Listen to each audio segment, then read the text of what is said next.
Hello students, welcome back to Perfection IAS. So today's topic is Indian diaspora, Bharatiya Pravasi, right?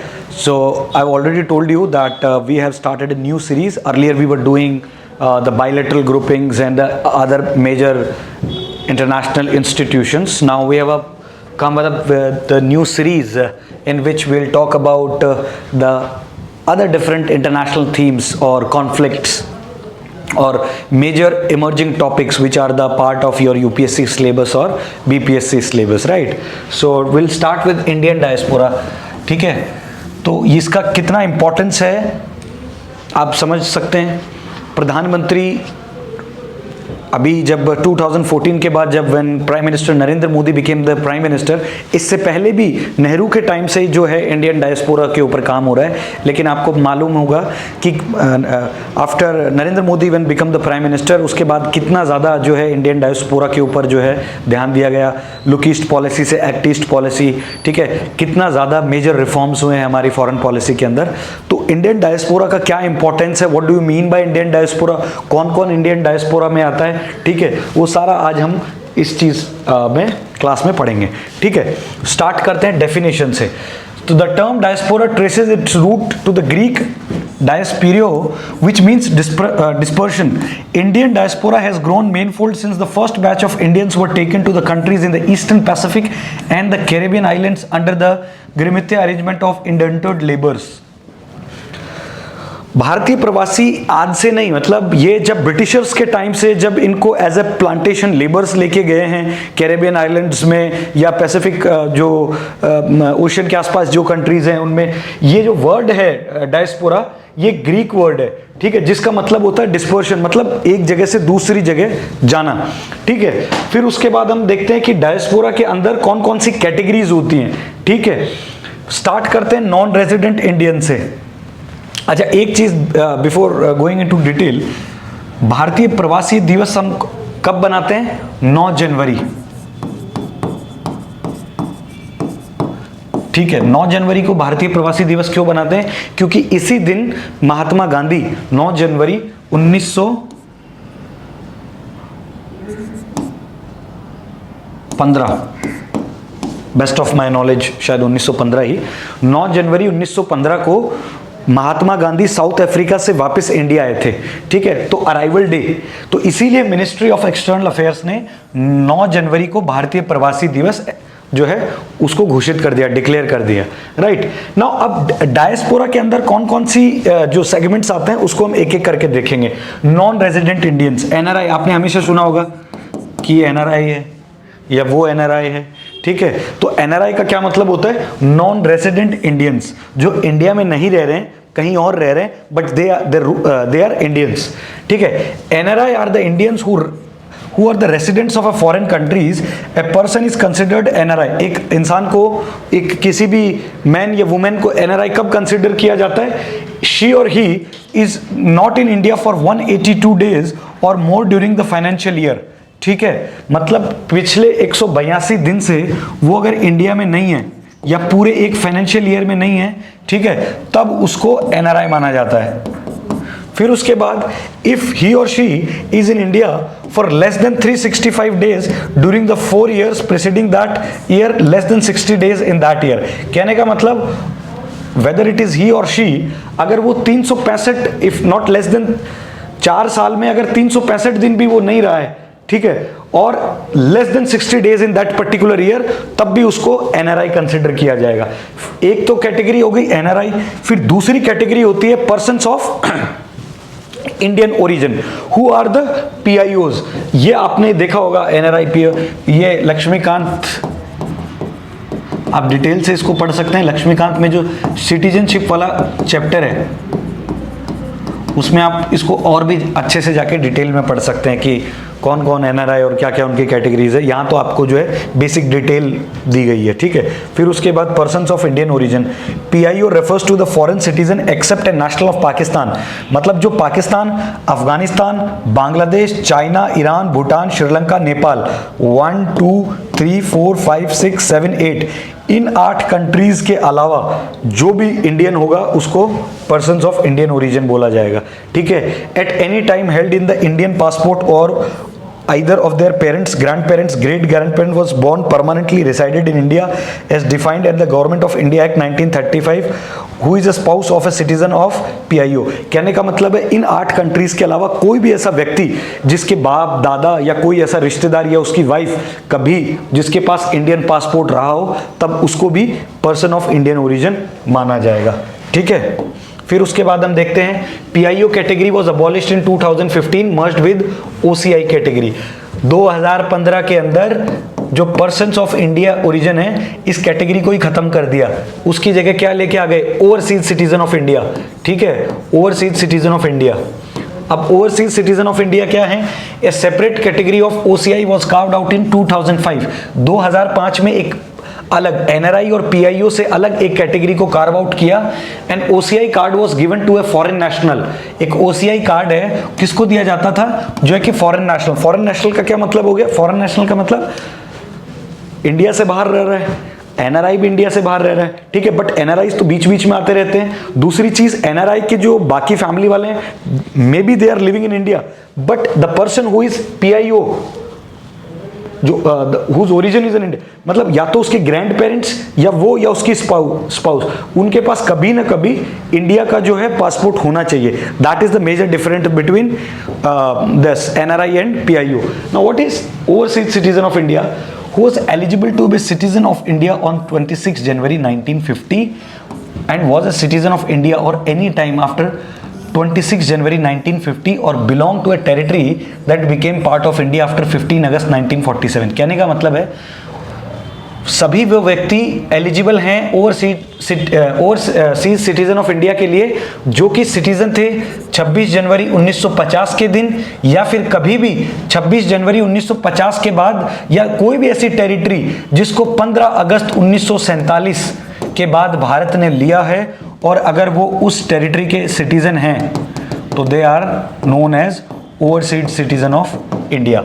Minor children of such individual except those who are citizen of Pakistan, Bangladesh were also eligible for OCI cards। मतलब पाकिस्तान और बांग्लादेश को accept those, मतलब पाकिस्तान और बांग्लादेश को हटा दो, इन 2 countries के अलावा अगर किसी के माइनर्स भी हैं तो वो भी they are eligible for the OCI card. Now these are the countries with over 1 million overseas Indians, those who are residing in this particular country. ठीक है, तो अब 1 मिलियन मतलब कहने का मतलब है 10 लाख से ज्यादा जिन कंट्रीज में इंडियंस रहते हैं, ये उन कंट्रीज की लिस्ट है। फिर उसके बाद हम देखेंगे कि कहां से कितना रेमिटेंस आता है। शुरू करते हैं इधर अमेरिकन कॉन्टिनेंट से, नॉर्दर्न अमेरिकन और साउदर्न अमेरिकन कॉन्टिनेंट से। कनाडा में 16.8 लाख, मतलब 16,80,000 लोग कनाडा में इंडियंस हैं, वो रहते हैं। फिर उसके बाद यूनाइटेड स्टेट्स में आप देखो 44 लाख। फिर उसके बाद आप इधर सऊदी अरब में देखो, इधर भी 26 लाख के आसपास हैं। साउथ अफ्रीका में 15 लाख के आसपास हैं। ठीक है, दुबई में 14 लाख के आसपास है। यूके में 12 लाख के आसपास हैं। ठीक है, इधर इसमें फिर श्रीलंका में 16 लाख, मलेशिया में 29 लाख के आसपास। ठीक है, म्यांमार में 20 लाख के आसपास। Top destination for India is UAE, United States of America और सऊदी अरबिया। पहले नंबर पे दुबई, यूएई, दूसरे पे सऊदी अरबिया, दूसरे पे अमेरिका यूएसए और तीसरे पे सऊदी अरबिया। ठीक है, और ये डाटा है 2020 का, मिनिस्ट्री ऑफ एक्सटर्नल अफेयर्स का, विदेश मंत्रालय से ये पिक्चर ली गई है उनके डाटा से। फिर उसके बाद रेमिटेंस कौन सी कंट्री, ये थोड़ा सा we are really sorry that हो सकता है this picture is not so clear to you. Remittance in 2020 कौन सी कंट्री से इंडिया को सबसे ज्यादा फायदा हुआ है, मतलब आप ये कह सकते हो पूरी दुनिया में इंडिया इज द मोस्ट, या India is the country which gets most of the remittance throughout the world. मतलब भारत में सबसे ज्यादा जो विदेश से धन आता है वो भारत में आता है। कहां से, इंडिया में कितना आया, $83 बिलियन। आप समझो $83 बिलियन इंडिया के पास आया। चाइना के पास $59 बिलियन, मैक्सिको 42, फिलीपींस 34, इजिप्ट 29। तो India tops in the remittance. When it comes to remittance, India's number is $83 billion. ठीक है, so this was whole thing. पहले अपन ने डेफिनेशन पढ़ी कि क्या होता है डायस्पोरा की डेफिनेशन, ग्रीक से वर्ड लिया गया डिस्पर्शन, डिस्पर्शन का मतलब मूवमेंट इधर से उधर करना। फिर उसके बाद में इसने बताया कि स्टार्टिंग से जस्ट ब्रिटिशर्स के टाइम से जो हमारे इंडेंडर्ड लेबर्स थे या जो जिनको स्लेव्स बनवा के लेके जाते थे, they are also known as Indian diaspora. फिर हमने डेफिनेशन देखी, नॉन रेजिडेंट इंडियंस कौन होते हैं, पर्सन्स ऑफ इंडियन ओरिजिन कौन से होते हैं। फिर हमने ये देखा कि 2015 में इस कैटेगरी को अबॉलिश कर दिया, ठीक है। फिर उसके बाद हमने देखा ओवरसीज सिटीजन। फिर उसके बाद में हमने ये ग्राफ से समझने की कोशिश की कि कौन कौन सी कंट्री में 10 लाख से ज़्यादा भारतीय लोग जो है वो निवास करते हैं या प्रवासी भारतीय जहाँ जहाँ रहते हैं। फिर हमने देखा top destination for the Indians, UAE, United States of America and Saudi Arabia. फिर उसके बाद देखा कि India is the largest country which get remittance out of 193 countries. कितना? $83 बिलियन। ठीक है, आगे बढ़े। Now introduction. Indian diaspora comprises of 18 million. 1 million में 10 लाख।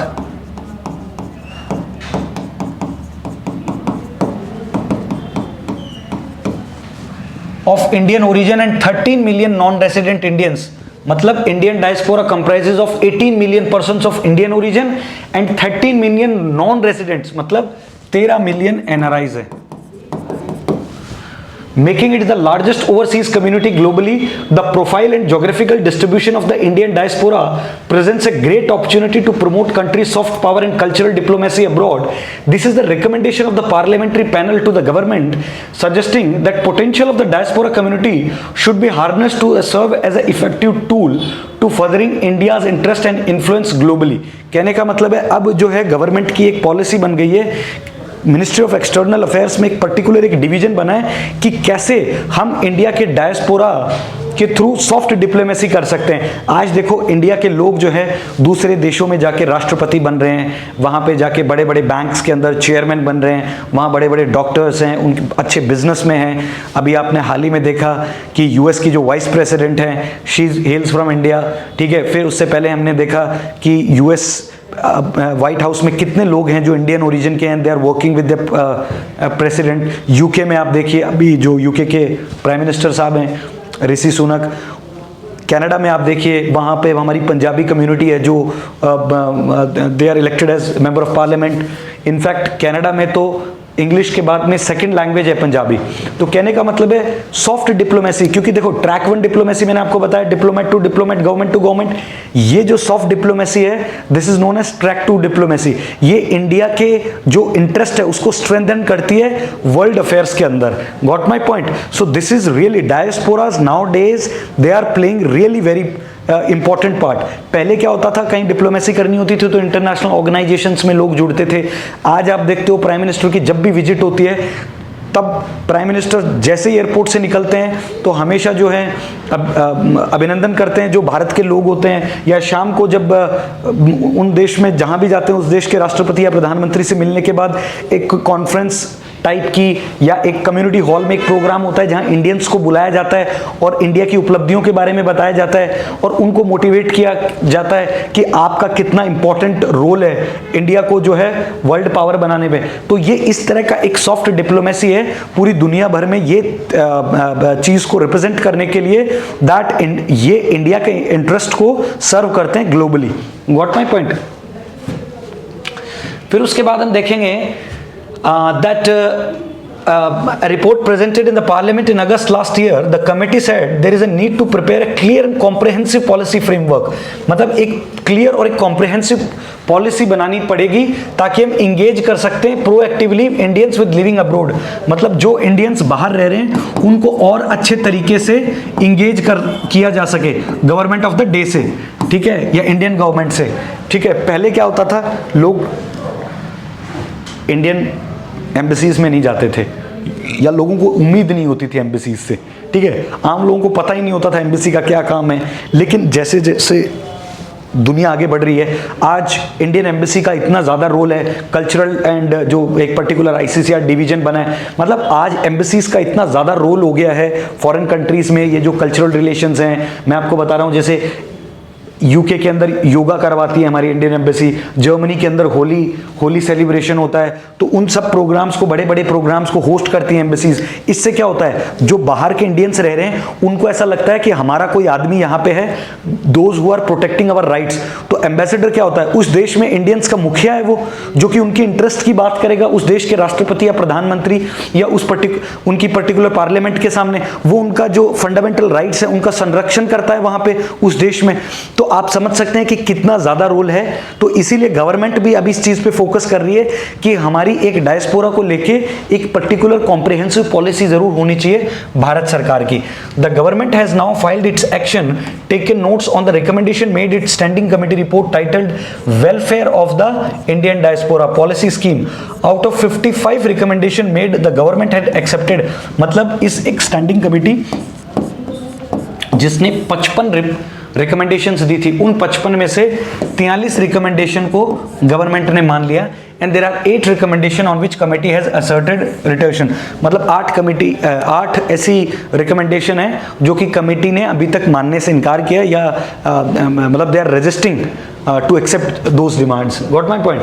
फिर उसके बाद हमने देखा, अब हमने समझा कि क्या डायस्पोरा होता है, क्या डायस्पोरा का रोल है। अब we will try to understand what is the significance of the Indian diaspora, why we are talking about diaspora, कि मतलब इससे होगा क्या, जब फॉरेन पॉलिसी में क्या इंपैक्ट पड़ेगा इसके अंदर। या भाई वो लोग तो बाहर रहते हैं, हम लोग इधर रहते हैं, हमारे यहाँ तो यहीं का प्रधानमंत्री काम में आएगा, यहीं का राष्ट्रपति काम में आएगा, यहीं का मुख्यमंत्री काम में आएगा, इनकी हम बात क्यों कर रहे हैं, ये क्या कॉन्ट्रीब्यूट कर सकते हैं इंडिया को। तो ये हम चीज समझने की कोशिश करेंगे, significance of the Indian diaspora. सबसे पहला पॉइंट है diaspora diplomacy. Diaspora diplomacy example include their remittance inflow and lobbying for the US India Civil Nuclear Agreement Bill 2008. In Houston recently Prime Minister Modi continued extraordinary political investment reaching out. ठीक है,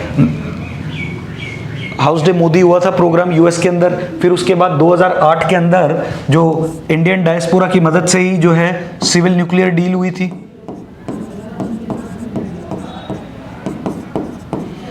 आज आप देखो India की soft power इतनी है कि Donald Trump, इससे पहले जब राष्ट्रपति थे जो बिडेन से पहले, तो वो दिवाली सेलिब्रेट कर रहे थे। क्यों? क्योंकि उनकी टीम में बहुत सारे इंडियंस काम करते थे, तो इनसे एक आपस में दोस्ताना संबंध भी बनते हैं। कैसे कि जब भी इंडिया से रिलेटेड कोई बात आएगी और जो यूएस की व्हाइट हाउस में काम कर रहे होंगे या यूएस गवर्नमेंट के लिए काम कर रहे हैं, यूएस में अच्छे बड़े पदों पे होंगे, तो वो लोग जो है लॉबिंग करेंगे भारत के लिए कि आपको ये डील इंडिया के साथ करनी चाहिए। आज दुनिया की बड़ी बड़ी टॉप एमएनसी कंपनीज, आईटी जो कंपनीज हैं, उनमें जो है भारत के लोग सीईओ बन के बैठे हैं, तो इससे इंडिया को बहुत सारे प्रोजेक्ट्स मिलते हैं, फंडिंग मिलती है।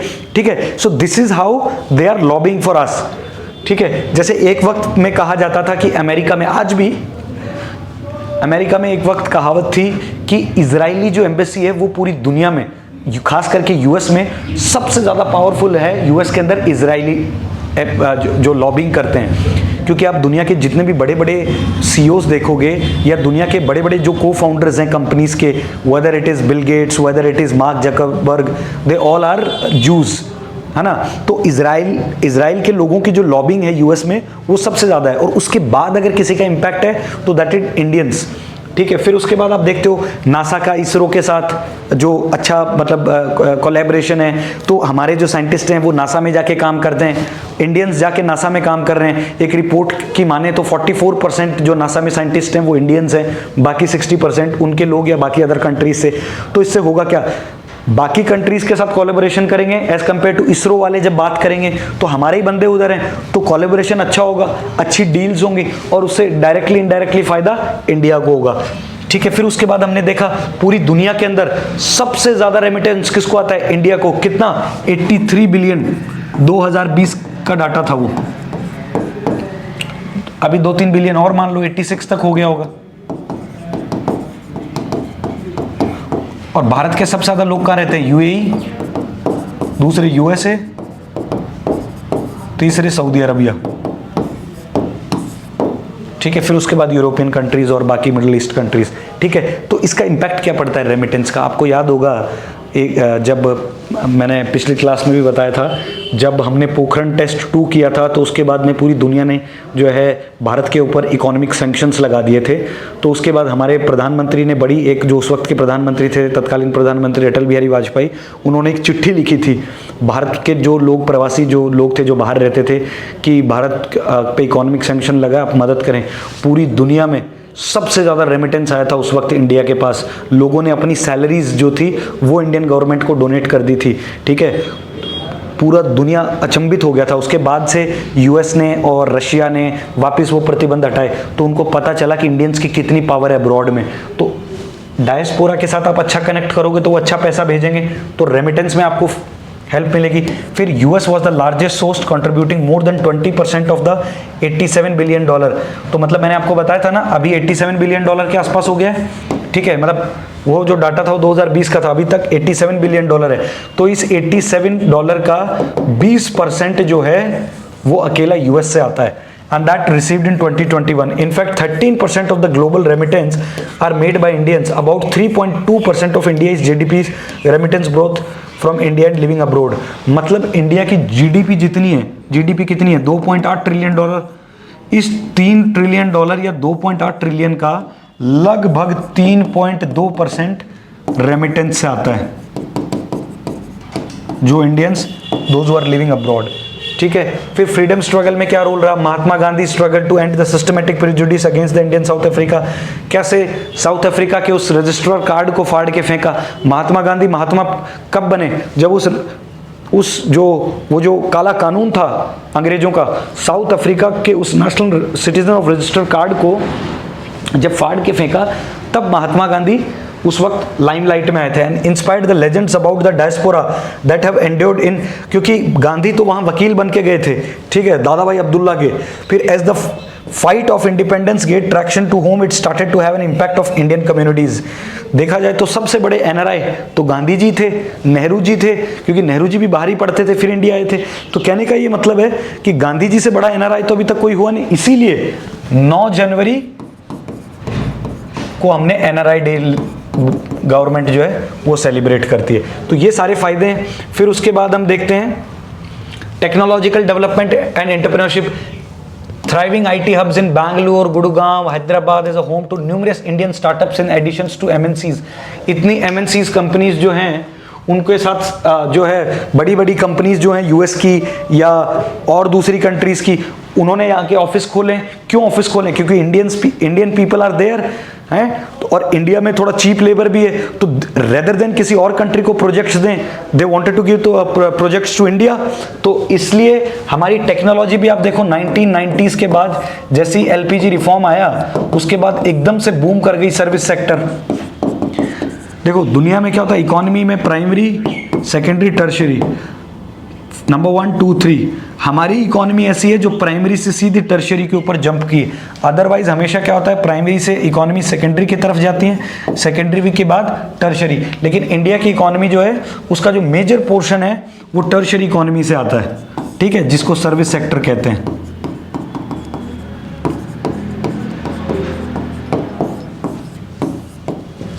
फिर cultural extension, Sikhs are one of the largest migrants to from India to the UK and Canada, many other. फिर बहुत सारे सिख हैं जो यूके में, कनाडा में रह रहे हैं, ठीक है। बहुत सारे इंडियंस हैं those who are living in South East Asian, तो बुद्धिज्म कनेक्ट होता है, ठीक है।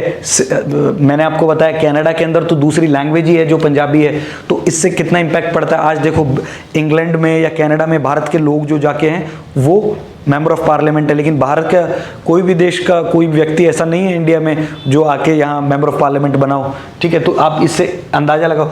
इनफैक्ट बहुत सारे देश तो ऐसे भी हैं उनके देश के राष्ट्रपति या प्रधानमंत्री इंडियन ओरिजिन है, ठीक है। आप कमेंट सेक्शन में कमेंट करके बताइए कि ऐसा कौन से देश का कोई प्रधानमंत्री या प्रेसिडेंट है जो कि इंडियन ओरिजिन का हो,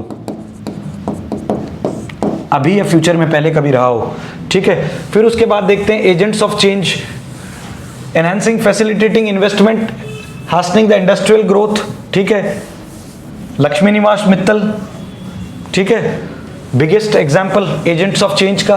फिर उसके बाद अगला पॉइंट देखते हैं Indian diaspora contribution to the world. Indian diaspora in the world can be divided into two major categories apart from others who are myriad occupation and almost in every country in the world. Technological graduates, they are the current engineering and management graduates who work in high value position primarily in the western nations like US, Europe and also, मतलब दुनिया की बड़ी बड़ी companies के अंदर हमारे जो graduates हैं या जो पोस्ट ग्रेजुएट स्टूडेंट्स हैं, they are working in the biggest MNC companies और in the biggest countries US, Europe, जो दुनिया की सबसे ज़्यादा टेक्नोलॉजिकल एडवांस कंट्रीज हैं, whether Europe, whether USA, whether Canada, whether China और जापान. जापानीज पीपल तो खुद इतने जो है टेक्निकल साउंड होते हैं. सोचो इंडियंस जापान में भी जाके जॉब ले लेते हैं, तो आप समझो इंडियंस के पास कितनी ज़्यादा स्किल है. फिर उसके बाद मैनुअल लेबर, दीज पीपल, ये जितने भी UAE में जाते हैं या अरब कंट्री में जाते हैं, ये सब मैनुअल लेबर के लिए जाते हैं और यहीं से सबसे ज़्यादा रेमिटेंस आता है. मैंने क्या बताया, 20% अकेले US से आ रहा है, बाकी 80% ये इधर जो है अरब नेशंस या वेस्ट एशियन नेशन से आता है. ज़्यादातर तो लोग आपने देखा होगा अपने आस पड़ोस में, राजस्थान में, यूपी में, बिहार में और जो बाकी साउथ में, केरला वगैरह में, केरला के लोग तो UAE में सबसे ज़्यादा जो नर्सेज हैं या डॉक्टर्स हैं वो केरला के लोग हैं. इनफैक्ट इटली के अंदर जो हैं बहुत सारे इंडियन डॉक्टर्स हैं, नर्सेज हैं. तो कहने का मतलब है हमारे लोग वहाँ पे जाके मैनुअल लेबर भी करते हैं, लोगों की सेवा करते हैं, तो उससे एक सॉफ्ट डिप्लोमेसी और बढ़ती है. Indian people are entire Saudi Arabia को या UAE का जो पूरा मासिव इंफ्रास्ट्रक्चर देखते हो, तो उसमें सबसे बड़ा रोल तो इंडियंस का ही है, क्योंकि जितने भी जो राजमिस्त्री होते हैं या जो लेबर होते हैं, they most probably they are from India only. तो आप इससे अंदाजा लगा सकते हो कि कितना लॉबिंग है इन लोगों का इन पर्टिकुलर कंट्रीज में और कितना पावरफुल है इंडियन डायस्पोरा. ठीक है, तो इसके बाद हम आगे देखते हैं. ठीक है, तो आगे अपन देखते हैं. ये आपको अभी तक, ठीक है, कल्चरल हो गया, टेक्नोलॉजिकल हो गया, इनहेंसिंग एजेंट्स हो गया, Indian diaspora, technological graduates, manual labour. ठीक है, significance, diaspora diplomacy, remittance, freedom struggle. ठीक है, उसके बाद ये अब now will heading towards the next topic that is called opportunities that Indian diaspora brings. कौन कौन सी ऐसी अपॉर्चुनिटीज हैं जो कि भारतीय प्रवासी लोग लेके आते हैं भारत में, या क्या ऐसी अपॉर्चुनिटी है इंडिया के लिए when it comes from the point of view of diaspora. So we'll look into this detail. Number one point, according to the Parliamentary Committee of External Affairs, जो विदेश मंत्रालय की पार्लियामेंट्री कमेटी है, there was 4.7 crore Indian including student also. 31 दिसंबर 2021 तक 4.7 करोड़ लोग बाहर रहते हैं इंक्लूडिंग स्टूडेंट्स. मतलब किसी किसी देश की तो इतनी पॉपुलेशन भी नहीं है, उससे ज़्यादा तो इंडियंस बाहर रहते हैं, और भारत में किसी किसी राज्य की भी इतनी पॉपुलेशन नहीं है. Got my point. फिर उसके बाद according to the world migration report prepared by United Nation International Organization for Migration, India has the world largest immigrant population followed by Mexico, Russia and China. पूरी दुनिया में सबसे ज़्यादा जो माइग्रेंट हुए हैं लोग, या जो जिसे कहते हैं जिस कंट्री का डायस्पोरा है, वो है इंडिया. फिर उसके बाद ये कह रहा है मैक्सिको, फिर ये कह रहा है रशिया, और फिर ये कह रहा है चाइना.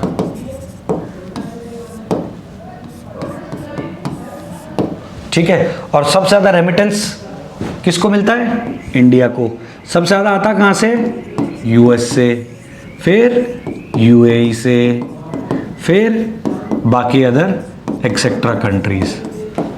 ठीक है, they serve as an important bridge to access knowledge, expertise, resource market for the development of the country of the origin within the rest of the world.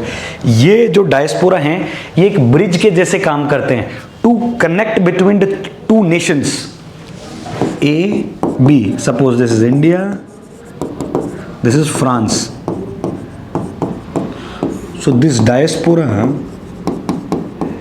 is working as a bridge to connect the two nations, ताकि आपस में technology transfer हो, economic integration हो, ठीक है, science and take collaboration हो, environment से related डीलें हो, क्लाइमेट चेंज हो, स्टूडेंट एक्सचेंज प्रोग्राम हो, कल्चरल रिलेशंस हो, या तमाम तरह की बाकी जो XYZ चीज़ें होती हैं. So they help as a to connect these two countries. Indian diaspora is an important part of India's soft diplomacy. Already told you, diaspora ही सबसे बड़ा ambassador है. Diaspora is the biggest ambassador for the show of diplomacy. Diaspora diplomacy, for example, Indian diaspora played a critical role on the fructification of US nuclear deal. भाई जब 2008 में उस वक्त ये जो एम्बेसडर थे हमारे, जो आज जो हमारे जो विदेश मंत्री हैं जयशंकर साहब, इनका बहुत बड़ा रोल था न्यूक्लियर डील करवाने में जब मनमोहन सिंह साहब थे। ठीक है, ये कम्युनिस्ट पार्टी वगैरह ये सब अगेंस्ट में थी, और यूएस वाले भी एक बार हेजिटेट कर रहे थे, बराक ओबामा वगैरह, कि इनके साथ डील करें कि नहीं करें। ठीक है, so at that time these diaspora, because Indians का जो इमेज है पूरी दुनिया में, that is not like Pakistan, peace loving, मतलब हमें बहुत रिस्पेक्ट की नज़रों से देखा जाता है। ऑल दो बहुत सारे चैलेंजेस भी हैं, रेसिज्म है, वो आगे मैं आपको बात कराऊंगा कि कौन कौन से बड़े बड़े चैलेंजेस हैं जो इंडियन डायस्पोरा को अच्छे से फंक्शन करने में रोकते हैं। ठीक है, तो these are the biggest ambassadors, right. और ये लोग जो है हमारे लिए लॉबिंग करते हैं। क्या करते हैं? लॉबिंग।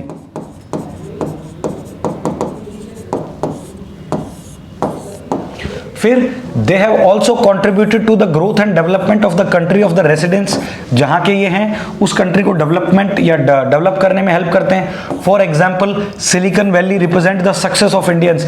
आज सिलिकॉन वैली यूएस के अंदर पूरी दुनिया में बड़ी बड़ी कंपनी सब सिलिकॉन वैली है, और हर दूसरा बंदा इंजीनियर जो है वो इंडियन है वहां पे। तो ये सिर्फ जब भी जाते हैं तो सिर्फ ऐसा नहीं है, उस देश को भी डेवलप करते हैं। आज अगर भारत का कोई डॉक्टर यूएस में, तो वो वहां मेडिकल फैसिलिटी दे रहा है, तो वहां जब मेडिकल फैसिलिटी दे रहा है तो उन लोगों की हेल्प कर रहा है, तो उससे इंडियंस के प्रति जो है उनके मन में एक स्नेह की भावना आती है, एक जो बड़ा इमोशनल कनेक्ट होता है, और उस देश की प्रगति में भी ये बहुत बड़ा योगदान दे रहे हैं। वेदर इट इज यूएई आप देख लो, whether it is USA, Canada, UK, France, Switzerland, any country, Australia. ठीक है, ये खुद तो डेवलप होते ही होते हैं, प्लस उस देश की इकोनॉमी को भी डेवलप करने में इनका बहुत बड़ा योगदान होता है। इसीलिए इंडियन डायस्पोरा की सबसे ज़्यादा रिस्पेक्ट है बाकी as compare to other diasporas of China, Mexico. ठीक है, Indian diaspora has played an important role in the field of science and technology. मैं बताया नासा, जापान के साथ JAXA, European Space Agency, Russia के साथ रोस्कोमोस। ठीक है, the transnational entrepreneurship they are significant source of trade and investment India. ये significant trade and investment करते हैं। Lakshmi Niwas Mittal, biggest NRI, steel king of the world, living in London. ठीक है, helping India to invest in the steel and मतलब giving jobs to Indians. Source of the large inflows of the remittance, remittance सबसे ज्यादा आता है। According to the World Bank, Indian diaspora is the largest earner. मैंने बताया World Bank, according to World Bank, आप ये answer में भी लिख सकते हो that according to the World Bank that Indian diaspora is the largest earner of the remittance of the world currently. Diffusion of experience and exposure, diffuse होता है experience और exposure, they spread Indian culture and tradition abroad benefiting journal example yoga, Ayurveda, Indian cuisines. आज देखो पूरी दुनिया जो है योगा की तरफ बढ़ रही है, क्योंकि पूरी दुनिया को लगता है कि जो 70 से 80% बीमारियां आपकी खत्म हो जाएगी अगर आप योगा मेडिटेशन करो तो। आज पूरी दुनिया में इंटरनेशनल योगा डे बनाया जाता है, पूरी दुनिया के लोग योगा करते हैं, दूसरे देशों के प्रधानमंत्री, राष्ट्रपति योगा करते हैं। फिर आयुर्वेद, कैसे आज जो है हम लोग एलोपैथी से दूर भाग के आयुर्वेदिक की तरफ जा रहे हैं। ठीक है, इंडियन कुजीन, आज आप फ्रांस में जाके भी छोले भटूरे मिलेंगे, यूएस में जाओ वहाँ भी आप समोसा मिलता है, स्विट्जरलैंड में जाओ वहाँ भी समोसा मिलता है, हर इंडिया का इडली डोसा। मतलब आज इंडियन क्यूजीन्स की भी पूरी दुनिया में रिस्पेक्ट है। पूरी दुनिया जो है now they are moving away from the western food. ठीक है, और इंडिया उल्टा कर रहा है, हमें चाहिए पिज़्ज़ा बर्गर। ये लोग जो है हेल्दी फूड की तरफ बढ़ रहे हैं, और हमें इन लोगों ने जंक फूड जो है वो हाथ में थमा दिया है। और ये खुद हमारा जो इंडिया का हेल्दी फूड है वो खाते हैं। ठीक है, so this is how we can have the opportunities for diaspora. अब देखते हैं साहब challenges posed by Indian diaspora. क्या क्या मेजर चैलेंजेस हैं इंडियन डायस्पोरा के। ठीक है, या कौन सी ऐसी चीज़ है जो कि भारतीय प्रवासियों के विकास को या भारतीय प्रवासियों के इंटरेस्ट को रोकती है, या ऐसी चीज़ जिसके ऊपर हमारी मिनिस्ट्री ऑफ एक्सटर्नल अफेयर्स को भी काम करना चाहिए, प्लस हम लोग हमारे एम्बेसडर्स के माध्यम से उस पर्टिकुलर कंट्री पे दबाव बनाएं कि हमारे जो लोग हैं उनके साथ भेदभाव ना हो, या एक इक्वलिटी ऑफ अपॉर्चुनिटी की बात हम कर सकें वर्ल्ड स्टेज के ऊपर। तो ये सारे हम पॉइंट देखते हैं। The parliamentary committee stated that the convention such as PFBD to appear exclude large segment of the diaspora that is not wealthy, low और semi skilled blue collar workers. मतलब बहुत सारे देशों ने इंडियंस को पर्टिकुलर वर्क के लिए मना कर रखा है। क्यों? इंडियन सस्ते दाम में काम करने को तैयार हो जाते हैं, लेकिन अगर आप किसी कंट्री के WTO के अकॉर्डिंग किसी को आप ट्रेड करने से रोकते हो, या ट्रेड के अंदर जो है आप जो है डिस्प्यूट पैदा करते हो, या अनफेयर मीन प्रैक्टिस से आप किसी एक कंट्री को वंचित रखते हो XYZ कारणों से, तो that will go into the dispute and settlement mechanism. ऐसा WTO के अंदर बताया था। तो इस तरह का जो हमारे इंडियन डायस्पोरा के साथ भी कुछ गलत होता है, तो हमें इस तरह का एक मैकेनिज्म बनाना चाहिए जो इन लोगों को वेल्दी या जो जिन लोगों के पास इतनी पैसे नहीं है, या जो लो स्किल्ड वर्क कम करते हैं या ब्लू कॉलर वर्क करते हैं, उनकी राइट्स की भी हम बात कर सकें। Low oil prices owing to shale gas boom and low slower the global growth is resulting in the job cuts for the Indians। अब जो है शेल गैस आ गई है ऑयल की जगह, तो जो दुबई में, सऊदी अरब में, कुवैत में, ओमान में, जितने भी गल्फ या जो खाड़ी देश हैं, इनके अंदर जब शेल गैस आ गई है तो शेल गैस जॉब कट्स हो रहे हैं, तो इंडियंस को जॉब लूज हो रहा है। तो हमारे जो डायस्पोरा जो एज कम्पेयर टू पहले हर साल 1.5 लाख, 2 लाख, 3 लाख, 4 लाख, 5 लाख इतने लोग बाहर जा रहे थे, उनकी संख्या अभी कम हो गई है। लेकिन एज कम्पेयर टू बाहर पढ़ने के लिए, रिसर्च करने के लिए, पहले क्या होता था, जो ज़्यादातर तो लोग जो सेमी वर्क या लो स्किल्ड वर्क है उसके लिए जाते थे। अभी लोग जा रहे हैं अपना बिजनेस सेटअप करने के लिए, परमानेंट सेटल होने के लिए। उनकी जनसंख्या तो बढ़ रही है, लेकिन जो काम करते हैं, वो जो रेमिटेंस यहाँ बेचते हैं, उनकी जनसंख्या हो रही है कम। तो इस वजह से इंडिया के लिए ये एक बड़ा कंसर्न है अभी। ठीक है। फिर discriminate practice to owing racist colonial mindset still persist. आप देखोगे कि कई बार ऑस्ट्रेलिया में सरदारों को मार दिया जाता है, या रेसिज्म की जो गोरा और काले के बीच में जो भेदभाव है, यूएस के अंदर इंडियंस के साथ बड़ा मिसट्रीट होता है, कई बार न्यूज़ में रिपोर्टेड हुआ है। ठीक है, कि कैसे उनको पब्लिक प्लेस पे जाने से रोका जाता है, या कहीं ऑफिशियल गैदरिंग के अंदर उनको जो है ह्यूमिलेट किया जाता है या इंसल्ट फील करवाया जाता है। तो इस तरह के जो रेसिस्ट लोग हैं या कॉलोनियल माइंडसेट के लोग हैं, ये बहुत ही डिफिकल्ट इन्वायरमेंट कर देते हैं इंडियंस के लिए, ताकि उनके पास एक सिक्योर जॉब हो या वर्क वीजा मिल सके। ठीक है। Support of the diaspora is neither automatic nor continuous, their interest need to be India's priorities. Example, the Indian community in the US was not vocal enough in criticizing Trump proposal to restrict H1B visa program. Trump ने H1B visa लगा दिया कि भाई इतने से ज़्यादा का package होगा या इतनी आपकी अर्निंग होगी तभी जो है आपको H1B वीज़ा मिलेगा। ठीक है, या मिलेगा। तो हुआ क्या, हर आदमी का तो 1 करोड़ 1.5 करोड़ का पैकेज होता नहीं है भाई। 100 में से इक्का दुक्का होता है जिसका 1 करोड़ 2 करोड़ 3 करोड़ 5 करोड़ का पैकेज होता है। तो इन्होंने जब एक इकोनॉमिक बैरियर लगा दिया, उसके बाद बहुत सारे इंडिया के जो इंजीनियर्स थे उनको जाने में दिक्कत हो रही थी। इन्होंने क्यों किया प्रोटेक्शनिस्ट पॉलिसी? ताकि जो अमेरिकन कंपनीज में, सिलिकॉन वैलीज में इंडिया के लोगों की या इंडियन इंजीनियर्स की जो तादाद बढ़ रही थी, उसके ऊपर एक रेजिस्टेंस लगा सके, उसको रोक सके। इस वजह से इन्होंने इस तरह से पॉलिसी बनाई। तो उसको फिर इंडिया ने बहुत अच्छे से जो है वॉइस नहीं उठाई उसकी। तो ये भी एक बड़ा मेजर कारण है कि इंडियन लोग घबराते हैं जब उनके ऊपर। तो यही तो हुआ ना, 200 साल की गुलामी कैसे रही? अपने ही लोग जो थे वो यूनाइटेड नहीं थे। जब अपने ही लोग यूनाइटेड नहीं होंगे तो यूनाइटेड किंगडम आ ही जाएगा राज करने के लिए। ठीक है। फिर majority of Indian diaspora want to retain their Indian citizen along with the citizen of the country of their residence। Majority of Indian diaspora ऐसे हैं जिनको दोनों की चाहिए, लेकिन हमारे कॉन्स्टिट्यूशन के अंदर इस तरह का प्रावधान नहीं है डुअल सिटीजनशिप का। तो ये भी एक इशू है। Another challenge is the remittance may not always be use for beneficial for the purpose. Example, India face problems of foreign funding, extremist 29 movement like Khalistani. कई बार होता है जो रेमिटेंस का पैसा जरूरी नहीं है कि डेवलपमेंट के लिए आता हो, कई बार टेररिज्म के लिए भी। खालिस्तानी मूवमेंट आपने देखा होगा कैसे अभी जो है खालिस्तानी मूवमेंट एक बार फिर से रिवाइव होने की कोशिश की थी पंजाब में, लेकिन गवर्नमेंट ऑफ इंडिया ने और पंजाब गवर्नमेंट ने मिलके उसको कर्ब किया। ठीक है। तो बहुत सारे लोग हैं जो बाहर से बैठ के, बहुत सारी ऐसी शक्तियां हैं जो बाहर से बैठ के हिंदुस्तान को जो है कमज़ोर करना चाहते हैं। They don't want a strong India, united India. So we have to fight with these forces also. ठीक है। For that we have to be very united. फिर उसके बाद देखते हैं Indians prefer do higher studies abroad and work as a scientist economist abroad causing Indian loss of talent. ठीक है, brain drain हो रहा है, आपने पढ़ा होगा ब्रेन ड्रेन होता है, मतलब भारत के लोग बाहर पढ़ने चले जाते हैं। यही एक फ़र्क है। एक बार प्रधानमंत्री जर्मनी में थे तो उन्होंने एक सभा को संबोधित करते हुए शाम को किसी एक कम्युनिटी हॉल में सभा को संबोधित करते हुए ये भी कहा था कि भाई मैं अमेरिका में लोगों से मिला तो चाइना के लोग तो जब यूएस जाते हैं पढ़ने के लिए तो वहाँ पढ़ते हैं, 1 साल जॉब करते हैं, चीज़ों को समझते हैं, सिस्टम को डेवलप करते हैं, चीज़ों को जानते हैं, परखते हैं और फिर आके चाइना को डेवलप करते हैं।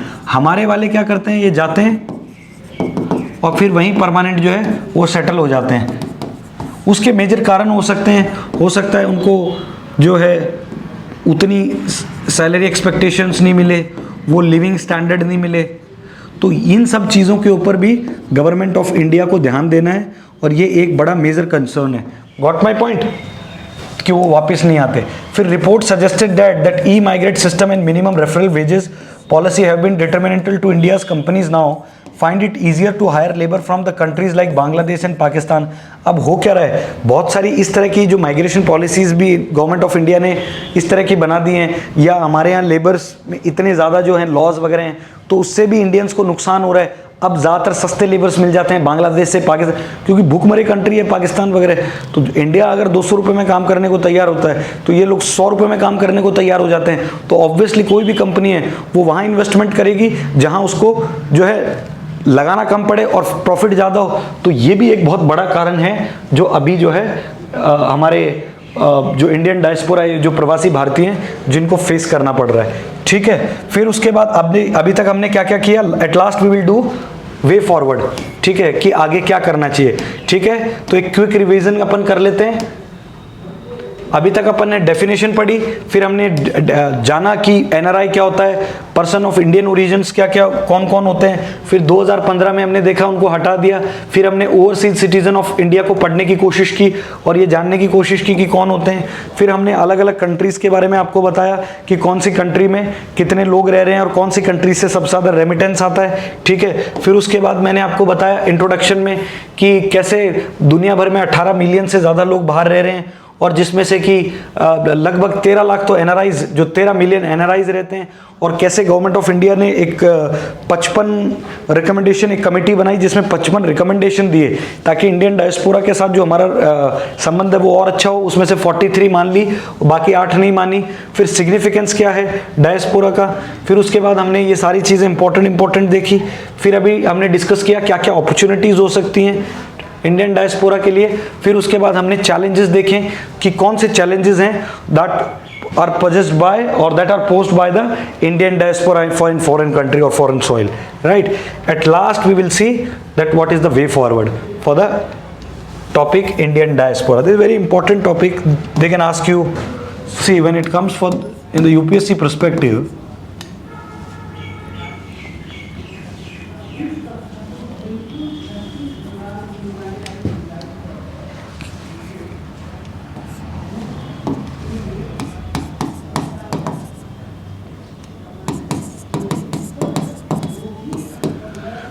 जीएस पेपर 2 में आईआर आता है उधर यूपीएससी में, और बीपीएससी में जीएस पेपर 1 के अंदर जो है इंटरनेशनल इवेंट्स है उसके अंदर क्वेश्चन आता है। टेस्ट सीरीज में मैंने बहुत सारे क्वेश्चन देखे हैं कि what is the role of Indian diaspora in making Indian economy strong, या कैसे इंडिया जो है वो $5 ट्रिलियन इकोनॉमी को जो है वो पूरा कर सकता है इंडियन डायस्पोरा की मदद से, या इंडियन डायस्पोरा का क्या रोल है भारत के आज के कंटेक्स्ट में देखा जाए, जो दूसरी देशों के साथ जो रिलेशंस हैं उसमें कैसे इंडियन डायस्पोरा अपना एक सिग्निफिकेंट रोल जो है वो अदा करता है। तो ये सारी चीज़ें हमने देखी इसमें।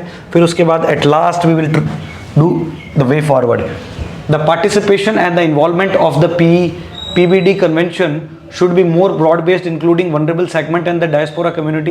ये जो PBD कन्वेंशन है इसमें हमें देखना पड़ेगा कि भारत के लोगों के लिए इस तरह की कोई पॉलिसी नहीं बने जिससे भारत के लोगों को वंचित किया जाए किसी कंट्री में, या ये पर्टिकुलर काम करने के लिए, या कोई टास्क जो इंडियंस को जो भी बाहर मिलता है। तो ये हमारी डायस्पोरा कम्युनिटी के लिए सबसे बड़ा इस वक्त जो है चिंता का विषय है। ठीक है, तो इसको कैसे हम सॉर्ट आउट करें। फिर to ensure the diaspora members feel welcomed on their arrival in India. Red carpet हमको देना पड़ेगा, इनको रेड कारपेट वेलकम करना पड़ेगा, तभी ये इंडिया में रेमिटेंस भेजेंगे, तभी ये इंडिया के लिए इन्वेस्टमेंट लेके आएंगे, और तभी ये इंडिया के लिए एज एम्बेसडर काम करेंगे, तभी ये इंडिया के लिए सॉफ्ट डिप्लोमेसी में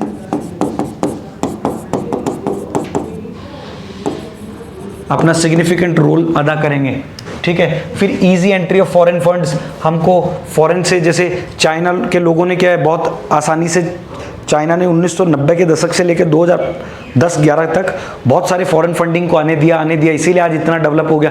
अब जाके रिस्ट्रेन किया है क्योंकि अब उनको यूएस से डर है, लेकिन स्टार्टिंग के 15-20 साल देखो इंडिया डेवलप कब, इंडिया 1990 के बाद जो है तेज गति से रफ्तार पकड़ना स्टार्ट की, और चाइना ने एकदम से जंप मार दिया 2005 के बाद।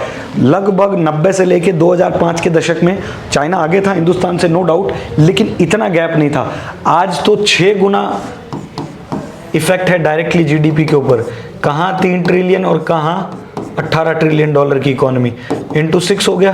तो इस गैप को कैसे कम करेंगे, जब तक इजी एंट्री ऑफ एफडीआई नहीं होगी, या इनके लिए इस तरह के कोई स्पेशल जोन्स नहीं बनाएंगे हम, जहाँ पे ये लोग आके इन्वेस्ट करना चाहें और हम इनको जो है वेलकम करें, इनके लिए ईज ऑफ डूइंग बिजनेस।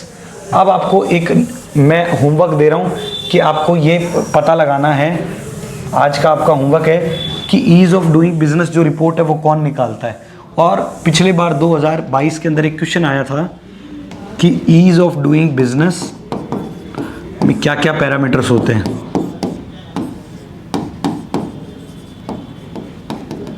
ठीक है, फिर उसके बाद address the problems of overseas blue collar workers की मैंने आपको बताया, जो लो स्किल्ड वर्कर्स हैं।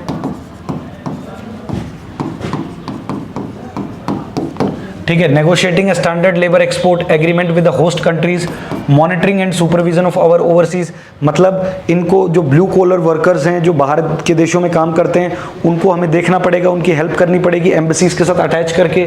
ठीक है, ताकि वो लोग जो हैं वो एक स्टैंडर्ड लेबर जो लॉज बने हुए हैं उनके ऊपर काम कर सके। मॉनिटरिंग, हमें कंटिन्यूस मॉनिटरिंग करना पड़ेगा, सुपरवाइज करना पड़ेगा हमारे ओवरसीज वर्कर्स को by our missions and compulsory insurance scheme. ठीक है, ताकि उनको कोई भी रिस्क ना हो पर्टिकुलर कंट्री में, या अगर रिस्क हो भी तो that risk should be covered by our agencies. और आवर एजेंसीज कौन सी हैं, हमारे एम्बेसडर्स। ठीक है, इंक्लूसिव डिप्लोमेसी, सबको साथ लेके चलने वाली diplomacy. PIO, person of Indian origin make frequent visit to their home and state और to visit their relative, there should be a greater focus on promoting tourism amongst the second. देखो जब तक भारत के लोग, हमारे प्रधानमंत्री मोदी ने भी कहा था अभी कि आप भारत की मदद ऐसे कर सकते हो कि जिस भी देश में आप रह रहे हो हर साल आप इंडिया घूमने आओ, प्लस 2 फॉरेन नेशनल्स को आप लेके आओ। तो जितने ज़्यादा विदेश के लोग भारत में घूमने के लिए आएंगे और यहाँ आएंगे, यहाँ का कल्चर देखेंगे, यहाँ की सभ्यता देखेंगे, उतना ज़्यादा इंडिया का टूर एंड ट्रेवलिज्म बढ़ेगा। जितना ज़्यादा टूर एंड ट्रेवलिज्म बढ़ेगा उतना जीडीपी बढ़ेगा, क्योंकि एक जीडीपी का अभी तो बहुत छोटा पार्ट है, सिग्निफिकेंट पार्ट है टूर एंड ट्रेवलिज्म। तो इसको आगे ग्रो करना है, किसकी मदद से, इंडियन डायस्पोरा की मदद से। फिर उसके बाद इकोनॉमिक डेवलपमेंट में ये मदद करते हैं।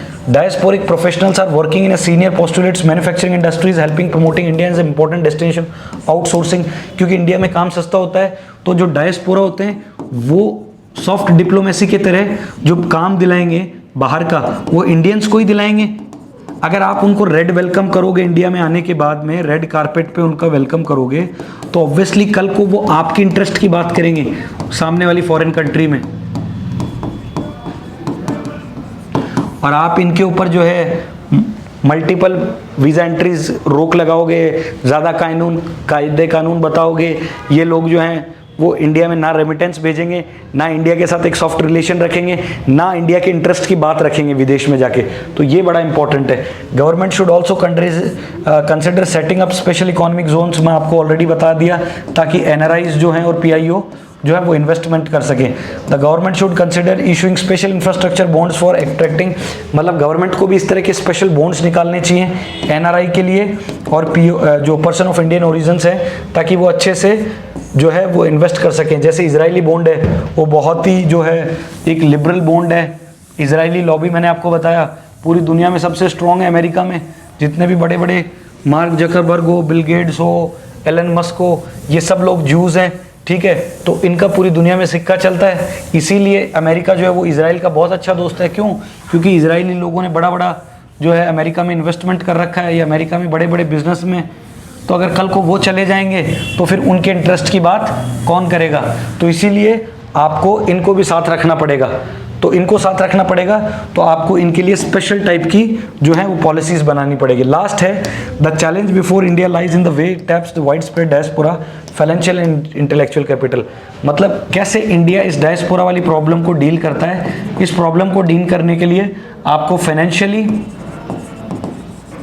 और इंटेलेक्चुअली दोनों ही तरीके से काम करना पड़ेगा, ताकि इंडियन डायस्पोरा का एक सिग्निफिकेंट रोल हो इंडिया को इकोनॉमिक डेवलप बनाने के लिए। इंडिया का सपना है ना $5 trillion economy. Got my point? So this was all about today's class. एक बार आप फिर इसको देखें, एक बार देखें, 2 बार देखें, ठीक है। This is very important topic from the exam point of view, this is very important from the mains point of view. Prelims में इससे ज़्यादा कुछ आएगा नहीं, बस मैक्सिमम ये पूछ सकते हैं कि 9 जनवरी को क्या, ठीक है, या भारतीय प्रवासी दिवस कब बनाया जाता है, या फिर आपको अगर सिटीजनशिप के हिसाब से आप देखें, उस एंगल से देखें, तो आपको लक्ष्मीकांत से सिटीजनशिप वाला चैप्टर पढ़ना है। तो आपको बेसिकली एनआरआईज क्या होते हैं, ओवरसीज सिटीजन क्या होता है, कब एक इंडियन सिटीजन, कब जो बाहर का आदमी है उसको इंडियन सिटीजनशिप, या जैसे विदेशों में जो जाते हैं उनको ग्रीन कार्ड मिलता है ना, ताकि वो परमानेंट मेंबर हो जाए वहाँ कनाडा के, यूएस को। तो इंडिया का अगर कोई ग्रीन कार्ड लेना चाहिए या इंडिया का सिटीजन बनना चाहे तो क्या चीज़ें होंगी, वो आप उस चैप्टर के अंदर डिटेल से देख सकते हैं। ठीक है, तब तक के लिए thank you and have a very nice day.